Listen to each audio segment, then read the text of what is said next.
తొమ్మిదేళ్లుగా కేసీఆర్ దళితుల్ని మోసం చేసిన పాపానికి ప్రాయశ్చిత్తంగా అంబేద్కర్ విగ్రహాన్ని ఆవిష్కరిస్తున్నారని బీజేపీ ఎంపీ లక్ష్మణ్ అన్నారు. అంబేద్కర్ విగ్రహ ప్రతిష్టాపనకు 7 ఏళ్లు పట్టిందని గుర్తు చేశారు. 9 ఏళ్ల కాలంలో దళితుల్ని ఏ విధంగా దగా చేశారో తెలంగాణ ప్రజలు ఆలోచించుకోవాలని హితవు పలికారు.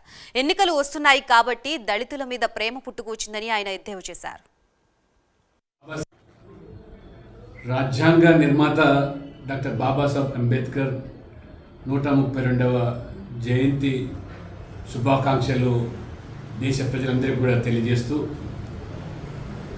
కేసీఆర్ గారు తెలంగాణలో డాక్టర్ బాబాసాహెబ్ అంబేద్కర్ 125 అడుగుల ఎత్తైన విగ్రహాన్ని పెట్టి 9 సంవత్సరాలుగా దళితులను చేసిన మోసాలకు, వారు చేసినటువంటి తప్పిదాలకు, పాపాలకు ప్రాయశ్చిత్తంగా 2016లో విగ్రహ